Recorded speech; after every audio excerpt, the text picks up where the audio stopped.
बिस्मिल्लाहिर्रहमानिर्रहीम अस्सलाम वालेकुम डियर स्टूडेंट, कैसे हैं आप सब। डियर स्टूडेंट, आज हम बात करेंगे एक्सरसाइज 1.3 की एग्जाम्पल की। तो एग्जाम्पल नंबर 9 की बात करेंगे। एग्जाम्पल नंबर 8 तक हम प्रीवियस वीडियो में देख चुके हैं। तो एग्जाम्पल नंबर स्टूडेंट 9 है हमारे पास। The sum of two real number is 8। Sum का मतलब है डियर स्टूडेंट जमा करना, ऐड करना। तो जब हम दो रियल नंबर को ऐड करेंगे तो उसका इक्वल है 8 के। एंड देयर डिफरेंस, डिफरेंस का मतलब है डियर स्टूडेंट तफरीक कराना, माइनस करवाना, सब्ट्रैक्ट करवाना। तो जब हम दो रियल नंबर को सब्ट्रैक्ट करवाएंगे तो हमारे पास आंसर आएगा 2। तो आपने नंबर फाइंड करने हैं तो हम लेट करते हैं कि आपके हमारे पास एक ए नंबर है और एक बी। ये हमारे पास दो रियल नंबर हैं। तो हम सवाल की कंडीशंस पे आते हैं कि जब हम इन्हें सम करेंगे तो 8 के इक्वल है। तो सम का मतलब है इन्हें ऐड करेंगे। तो जब हम ए और बी को ऐड करेंगे तो ए के इक्वल है, और जब इसे डिफरेंस लेंगे यानी इसका सब्ट्रैक्ट करेंगे तो वो 2 के इक्वल है। तो यहाँ पे आप देखें a minus b equal to 2। I hope student आपको समझ आ गई होगी। आगे बहुत ही आसान है। आगे आपने स्टूडेंट ऐड कर देना है इक्वेशन 1 और इक्वेशन 2 को। तो पहले हम इक्वेशन 1 लिखेंगे, बाद में हम इक्वेशन 2 लिखेंगे। अब डियर स्टूडेंट प्लस का भी माइनस का भी कैंसिल आउट हो जाएगा। a और a सेम सेम है, 2a आ जाएगा और 8 प्लस 2 10 आ जाएगा। तो डियर स्टूडेंट अब देखें 2 इधर मल्टीप्लाई हो रहा है तो इधर आके आपके पास डिवाइड होगा, और 5 2 टाइम 8 होता है और 10 होता है, और a इक्वल टू 2 आ गया। अब स्टूडेंट एक एक वैल्यू आपके पास आ गई है, इस वैल्यू का आप इक्वेशन नंबर 1 में पुट करें। a की वैल्यू हम पुट करते हैं इक्वेशन नंबर 1 में। इक्वेशन नंबर 1 थी हमारे पास a plus b equal to 8। a की जगह पे a की वैल्यू आ गई 5। बी वैसे का वैसे, 8 राइट साइड पे वैसे का वैसे, 5 इधर प्लस हो रहा है, इधर आके माइनस होगा तो 3 आ जाएगी। अब हमारे पास दो थे रियल नंबर, एक ए और एक बी। तो ए की वैल्यू 5 आ गई, बी की वैल्यू 3 आ गई। अब डियर स्टूडेंट एग्जांपल नंबर 10 है हमारे पास। Natural normal human body temperature is 98.6 Fahrenheit. Convert it into Celsius and Kelvin scale. Dear student, इंसानी जिस्म का जो टेम्परेचर है ना उसे हम 3 स्केल की मदद से नाप सकते हैं। एक है फ़ारेनहाइट, एक है केल्विन और एक है सेल्सियस। अब इन तीनों को हम आपस में एक दूसरे में कन्वर्ट कर सकते हैं, यानी कि अगर केल्विन में वैल्यू है ना तो उसे मैं फ़ारेनहाइट में लेके जा सकता हूँ, फ़ारेनहाइट में है तो सेल्सियस में लेके जा सकता हूँ। तो हम फ़ॉर्मूले स्टूडेंट अभी देख लेते हैं जो हम यहाँ पे यूज़ करेंगे। ये देखें स्टूडेंट, अगर हमारे पास वैल्यू सेल्सियस में है तो हम केल्विन में जाने के लिए क्या यूज़ करेंगे, K is equal to C plus 273। अगर हमारे पास वैल्यू है फ़ारेनहाइट स्केल में और हम जाना चाहते हैं सेल्सियस में, तो हम ये फ़ॉर्मूला यूज़ करेंगे, C equal to 5/9 F multiply 32। जब आपके पास वैल्यू सेल्सियस में है और आप फ़ारेनहाइट में जाना चाहते हैं तो हम ये फ़ॉर्मूला यूज़ करेंगे। तो अब ये सवाल देखें स्टूडेंट, फ़ारेनहाइट में इंसानी टेम्परेचर दिया गया है और आपने इस फ़ारेनहाइट वाले टेम्परेचर को सेल्सियस में और केल्विन में लेके जाना है। अभी हमने डियर स्टूडेंट फ़ॉर्मूला देखा है कि जब हम सेल्सियस में जाना चाहते हैं और फ़ारेनहाइट में वैल्यू मिली हुई है तो हम यूज़ करेंगे, क्योंकि सेल्सियस में जाना है तो C को बाहर रखेंगे, 5/9 F माइनस 32। ये फार्मूला हम यूज़ करेंगे। तो डियर स्टूडेंट एफ की वैल्यू तो हमें गिवन है, एफ की वैल्यू तो हमें गिवन है, टेम्परेचर इज 98.6 फ़ारेनहाइट, यानी कि एफ आपके पास 98.6 है। एफ की जगह पे ये आ जाएगा 98.6, 32 वैसे का वैसे। अब डियर स्टूडेंट 98 माइनस 6 और 98.6 माइनस 32 हम करेंगे तो 66.6 आ जाएगा।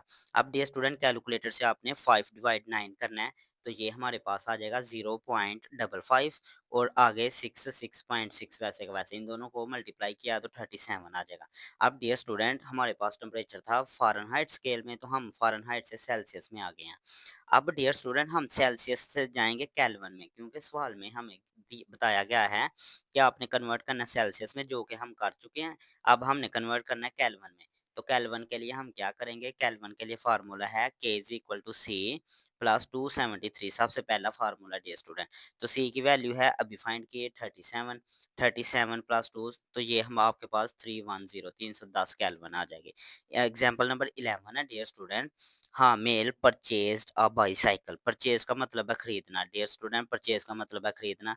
कि हाँ, मेल ने खरीदी है एक बाईसाइकिल इतने पैसों की, 6590 रुपए की, एंड सोल्ड और बेच भी दी है। स्टूडेंट सोल्ड का क्या मतलब है, बेच भी दी है 6,850 रुपए की।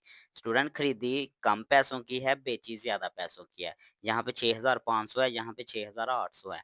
तो यहाँ पे हमें पता चल गया प्रॉफिट हुआ है उसे। तो आपने वो प्रॉफिट परसेंटेज में फाइंड करना है, 10% है, 20 है, 5 है, कितने परसेंट है वो फाइंड करना है। तो सबसे पहले तो हम स्टूडेंट देखते हैं कि हमारी चीज़ कितने की आई है। उसे हम कहते हैं कॉस्ट प्राइस। कॉस्ट का मतलब है जो पैसे दे के हम चीज़ लेते हैं, उसे हम कहते हैं कॉस्ट प्राइस। तो कॉस्ट को मैं शॉर्ट फॉर्म में सीपी लिख सकता हूँ। सीपी है हमारे पास 6,519 रुपीज़। तो सेलिंग प्राइस जब आपने सोल्ड कर दी, किसी को बेच दी है, तो वो सेलिंग प्राइस है, उसे एसपी लिखेंगे, वो है 6,850। तो स्टूडेंट हमने प्रॉफिट फाइंड करना है। प्रॉफिट का फार्मूला होता है स्टूडेंट, वैसे अगर तो हम आम इंसानी ज़हन से बात करें ना, आम लिहाज से, तो प्रॉफिट का क्या फ़ॉर्मूला है कि आपने जो चीज़ खरीदी वो बेची है, माइनस करें कि कितने की आपने खरीदी है। मिसाल के तौर पे मैं एक चीज़ बेचता हूँ ₹100 की और वो मैंने खरीदी है ₹80 की। तो स्टूडेंट मुझे ₹20 मुनाफ़ा आया है। तो प्रॉफिट का फिर यही फ़ॉर्मूला होगा, selling price minus cost price. Selling price का मतलब है जो आपने सेल की है चीज़, जो आपने बेची है चीज़, वो प्राइस लिखेंगे। कॉस्ट प्राइस का मतलब है कि जो चीज़ हमने खरीदी है, कितने की खरीदी है, 6,590 की, तो वो प्राइस हम लिखेंगे। तो हमारे पास प्रॉफिट आ गया ₹260। तो डियर स्टूडेंट, आपने ये जो प्रॉफिट है इसे परसेंटेज में फाइंड करना है। तो उसके लिए आपको एक फार्मूला याद करना पड़ेगा। जब आपने प्रॉफिट परसेंटेज में फाइंड करना है, तो आपने प्रॉफिट को डिवाइड करना है कॉस्ट प्राइस से और ज़रब कर देना 100 से, तो आप प्रॉफिट को परसेंटेज में ले आएँगे। तो देखें स्टूडेंट, प्रॉफिट अभी हम फाइंड करके आए हैं, 260 आया है। कॉस्ट प्राइस हमारे पास 6,590 है। कॉस्ट का मतलब है जो चीज़ खरीदी गई है, इतने पैसों में हमने बाईसाइकिल खरीदी है और 100 वैसे का वैसे। अब डियर स्टूडेंट, इसे सॉल्व करना है, 0 0 से कैंसल। आपने आगे देखें डियर स्टूडेंट, 260 को मल्टीप्लाई करना है 10 से, जो आंसर आएगा उसे 5 नीचे डिवाइड करेंगे तो हमारे पास 3.94 आ जाएगा। अब स्टूडेंट, जब हम इसे राउंड ऑफ करेंगे तो हम इसे लिख सकते हैं कि ये अप्रॉक्सीमेटली इक्वल है 4 के। तो ये आपका आंसर है 4%। जब 6500 की चीज़ है, 6590 की चीज़ खरीदी, तो 6,850 रुपए की हमने बेची। तो आपने कितना प्रॉफ़िट कमाया है? 4% प्रॉफ़िट कमाया है हमने। आगे स्टूडेंट, एग्ज़ाम्पल नंबर 12 है। Umair bought a book. Umair ने एक किताब खरीदी ₹850 की, इसने खरीद लिया। डियर स्टूडेंट, बॉट का क्या मतलब है? खरीदना। आगे क्या कहता है? एंड सोल्ड, और बेच दी है ₹720 की। अब देखें स्टूडेंट, ₹800 में हम ₹850 में चीज़ ले रहे हैं और दे रहे 700 की हैं, तो अब हम लॉस कर रहे हैं। स्टूडेंट, आप खुद जानते हैं ज़्यादा पैसों की ले रहे हैं, कम पैसों की दे रहे हैं, तो हम लॉस कर रहे हैं। आप जानते हैं अगर एक दुकानदार ₹100 की चीज़ लेके आए और ₹90 की बेचेगा तो वो नुकसान में जाता है। तो यहाँ पे हमने नुकसान किया है, तो हम कहेंगे कि जो आपका नुकसान है, जो लॉस है, उसे परसेंटेज में निकालें। स्टूडेंट, सबसे पहले आप कॉस्ट प्राइस लिखेंगे। कॉस्ट प्राइस वो प्राइस है जिस प्राइस से आपने चीज़ खरीदी है, तो वो है ₹850। सेलिंग प्राइस वो प्राइस है जिसे बेची है, वो है ₹720। तो लॉस का फार्मूला क्या होगा डियर स्टूडेंट? जो प्रॉफिट का फार्मूला था ना, प्रॉफिट का फार्मूला ये था, वो था SP minus CP. SP minus CP, यानी कि पहले सेलिंग प्राइस लिखनी है, बेची कितने की है और ली कितने की है। ये फार्मूला उलट है, पहले कॉस्ट प्राइस आएगी, ली कितने की है और बेची कितने की है वो बाद में आएगी। तो ली है हमने 850 की, बेची है 720 की, तो हमारे पास जो नुकसान है वो 130 रुपए का आ गया। तो अब हम अपने नुकसान को परसेंटेज में निकालते हैं। तो डियर स्टूडेंट, जो यहाँ पे फार्मूला लगाया था ना, इधर प्रॉफिट था, अब हम लॉस निकाल रहे हैं, तो इधर लॉस आ जाएगा और बाकी सारा काम वही है। इधर भी कॉस्ट प्राइस थी, इधर भी आपने कॉस्ट प्राइस रखना है, ज़रब करना है 100 से। तो स्टूडेंट, लॉस 130 का है, कॉस्ट प्राइस 850 की है।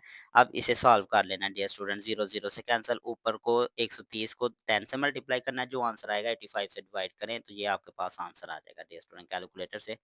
आगे एग्जांपल नंबर 13 है। Salim, Nadeem and Tanveer. Dear student, 3 आदमी है। तो अर्न का मतलब है कमाना। अर्न का मतलब है डे स्टूडेंट कमाना। ये कमाते हैं प्रॉफिट, मुनाफा कमाते हैं 4,50,000 रुपए फ्रॉम अ बिजनेस। स्टूडेंट, ये 3 बंदे हैं, ये अपने कारोबार में से इतने पैसे कमाते हैं। If their investment dear student जब उन्होंने अपना बिज़नेस बनाया तो उन्होंने कुछ पैसे इन्वेस्टमेंट किए थे, तो वो जो उन्होंने इन्वेस्टमेंट किए थे ना उसकी रेशियो है 4-7-14। जो सलीम है उसने 4% इन्वेस्ट किया है, जो नदीम है उसने 7% इन्वेस्ट किया है और तनवीर ने 14% इन्वेस्ट किया है। तो हम फाइंड करना चाहते हैं ईच पर्सन प्रॉफिट के हर बंदे ने कितना प्रॉफिट लिया, टोटल प्रॉफिट तो ये है। तो यहाँ पे टोटल तो ये है, तो एक-एक बंदे का कितना प्रॉफिट आया है वो आपने फाइंड करना है। तो सबसे पहले हम लिखते हैं प्रॉफिट अर्न्ड, जो हमने मुनाफ़ा कमाया है इन 3 बंदों ने, तो वो है 4,50,000 रुपए। तो रेशियो लिखेंगे, इनकी रेशियो है 4 रेशियो 7 रेशियो 14, इनका सम लेंगे तो 25 आ जाएगा। जब हम सम ऑफ रेशियो इन तीनों को जमा करेंगे तो 25 आ जाएगा। तो अब हम सबसे पहले निकालेंगे सलीम की रेशियो, सलीम की रेशियो है 4%। तो डियर स्टूडेंट आपको बताया है, आपने क्या करना है 4 डिवाइड 25 करना है। 25 इसलिए हम कर रहे हैं, ये सम ऑफ रेशियो है और ज़रब कर देना है आपने जो टोटल मुनाफ़ा कमाया है। तो डियर स्टूडेंट जब आप इसे करेंगे तो आपके पास आ जाएगा 18,000। तो जब आपके पास 18,000 आएगा, 18 को 4 से ज़रब करेंगे 72 आ जाएगा और ये 3 ज़ीरो वैसे का वैसे 72,000 रुपया कमाया है स्टूडेंट सलीम ने। अब हम देखते हैं नदीम ने कितने पैसे कमाए हैं। तो नदीम की जो परसेंटेज थी वो थी 7%, 4 रेशो 7 रेशो 14 थी ना, तो दूसरे नंबर वाला नदीम है उसने 7% पैसे दिए थे, इन्वेस्ट किए थे, तो हम लिखेंगे 7/25। स्टूडेंट नीचे 25 ही रखना है क्योंकि इन तीनों रेशो का सम 25 है और ज़रब करना है टोटल मुनाफ़ा जितना कमाया है। तो 25 को जब मैं इधर करूँगा तो 18,000 आ जाएगा। 18,000 को 7 से 18 को 7 से ज़रब करें 126 आ जाता है। 126 और 3 ज़ीरो वैसे के वैसे, ये आपका आ जाएगा 1,26,000 रुपया कमाया है नदीम ने।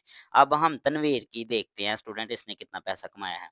तो तनवीर ने 14% पैसे इन्वेस्ट किए हैं, तो इसे हम लिखेंगे 14 डिवाइड 25 मल्टीप्लाई टोटल प्रॉफिट, तो वो है 4,50,000। तो यहाँ से स्टूडेंट आ जाएगा 18,000। तो जब स्टूडेंट आपके पास आ जाएगा 18,000 तो आपने इसे ज़रब कर देना है 14 से। तो जब हम इसे ज़रब करेंगे ना डियर स्टूडेंट 14 से, तो हमारे पास क्या आएगा? हमारे पास आ जाएगा 2,52,000। आपने 18,000 को ज़रब करना है 14 से, तो ये आपके पास आ जाएगा 252, यानी कि 2,52,000। ये सबसे ज़्यादा इसका आएगा और इन तीनों को जमा करेंगे तो 4,50,000 आ जाएगा। आगे लास्ट है स्टूडेंट हमारे पास example, if the simple profit 6,400 for 12 year is 3,814, find the rate of profit. Student वो बता रहा है कि आपके पास इतने पैसे हैं, 6400 रुपया है, तो 12 साल में आप इतना प्रॉफिट कमाते हैं कि आपके पास इतने पैसे बन जाते हैं। पहले आपके पास इतने पैसे हैं, 12 साल के बाद आपने मुनाफा कमाया, इतने पैसे हो गए। तो आपने बताना है कि किस रेट से हम प्रॉफिट कमा रहे हैं, रेट बताना है आपने। तो स्टूडेंट सबसे पहले हम लिखेंगे जो अमाउंट हमारे पास है, तो उसे हम कहते हैं प्रिंसिपल अमाउंट, वो है 6400। तो यहाँ पे प्रॉफिट हमने कितना कमाया है, वो है 3,840 रुपये। टाइम कितना लगा है, यहाँ पे 12 ईयर्स लगे हैं। तो हम रेट फाइंड करना चाहते हैं डियर स्टूडेंट, रेट का फार्मूला है अमाउंट ऑफ प्रॉफिट, जो आपने प्रॉफिट अमाउंट की कमाई है ना ये वाली, इसको आपने ज़रब कर देना है 100 से और डिवाइड करना है टाइम से और प्रिंसिपल अमाउंट से जो सबसे पहले है। तो देखें अमाउंट ऑफ प्रॉफिट 3,000, ये स्टूडेंट हम आगे लिख लेते हैं, ये सारी वैल्यू हम आगे लिख लेते हैं यहाँ पे। तो देखें स्टूडेंट अमाउंट ऑफ प्रॉफिट है हमारे पास 3840 और इसे 100 से ज़रब कर देना, 100 से ज़रब कर दिया। आगे क्या लिखना है टाइम, टाइम है हमारे पास 12 ईयर। आगे प्रिंसिपल, प्रिंसिपल अमाउंट है 6400। अब डियर स्टूडेंट 2 0 से कैंसिल हो जाएंगे, तो आपके पास आ जाएगा 3840 डिवाइड 12 ज़रब 64। अब डियर स्टूडेंट आप इन दोनों को मल्टीप्लाई करेंगे तो आपके पास आ जाएगा 760। अब इसे तकसीम करेंगे तो 5.052 समथिंग आ जाएगा, तो हम इसे कहेंगे कि ये अप्रॉक्सीमेटली 5 के इक्वल है। आई होप स्टूडेंट आपको तमाम एग्जाम्पल अच्छे तरीके से समझ आ गए होंगे। स्टूडेंट आपसे एक रिक्वेस्ट है कि हमारे इस चैनल को ज़रूर सब्सक्राइब करें और अपने दोस्तों के साथ भी शेयर करें। Thank you so much.